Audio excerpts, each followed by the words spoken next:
Hello, my name is James Davis, and welcome to my Week 4 MFGO 633 Lean Production Systems assignment video. The objective of this video is to demonstrate how to train an individual to print a part on a hobby-sized 3D printer using standard work. It is my goal to emulate the production process that I have experienced in the past when dealing with CNC machine centers, albeit scaled down considerably in this application. Enjoy. The first step in our process is to obtain and review the work or job order. This document will contain the information needed for the 3D printing operator to select the proper program from the file server.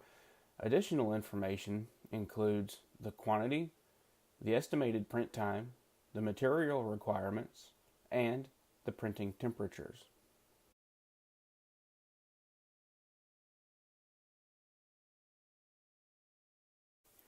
In step 2, the operator will reach behind the control unit, locate the power switch, power the unit on, and wait for the power cycle to complete.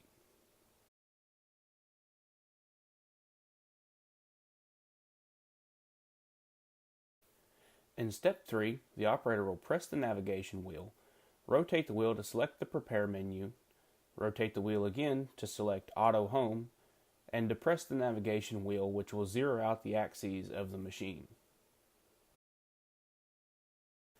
Next, the operator will use the same navigation wheel to select the Print from SD menu to access the print files.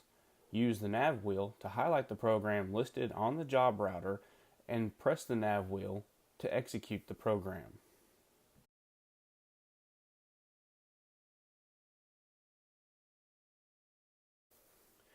In the next phase, the operator will clean the print bed. Using a pre-moistened wipe, gently wipe down the glass of the print bed. The wipe is located at the print station, and additional wipes could be obtained at the programmer's desk when you receive your next work order.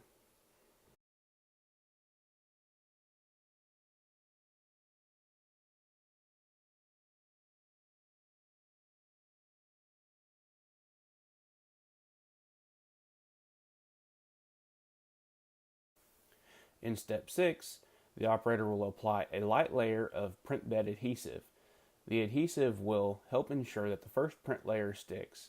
Again, the can of adhesive is located at the print station.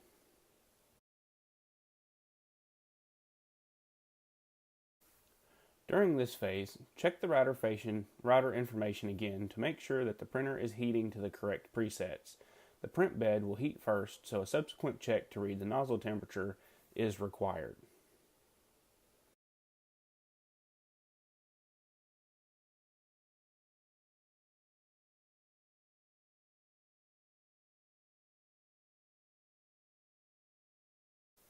Step 8 is printing. This is an automated process and only requires that the operator periodically checks in to make sure that the print has not failed.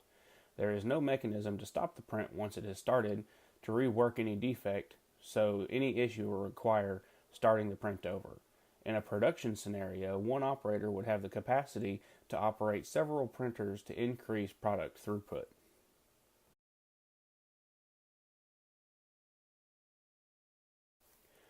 Step 9 is removing the print. Using only the putty knife that is supplied at the print station, gently insert the edge of this tool underneath the print and pry with gentle pressure to lift the print off of the bed. Take care not to injure yourself with the tool because your safety is more valuable to us than removing the print from the bed. Take a moment to inspect the print for defects and then set it aside. In our scenario, the print would be sent to the next department for processing, such as final goods, where it may be packaged and shipped to the customer who placed the order. Finally, with the print removed, refer to the same location of the power switch from step 1, reach behind the machine, and power the machine down.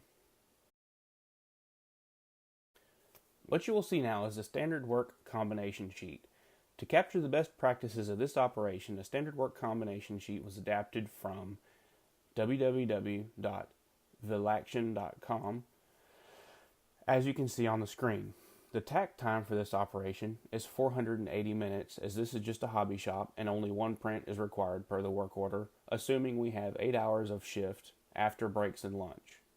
The cycle time for this process is 57 minutes, with the majority of that time being occupied by just the print cycle itself. Were the customer demand to increase to 10 units per day, then our tack time would decrease to 48 minutes, meaning that I would need to print one robot every 48 minutes to meet our customer demand. With a cycle time of 57 minutes, this could be problematic, and I would have to print more than one robot per program to try and meet that demand. Thank you for watching my video on standard work, and I hope it was informative. The principles of machine setup are the same for this regardless of the complexity of the part that a customer orders, and by following the steps in the standard work, an individual may be trained to perform those tasks with repeatability and quality.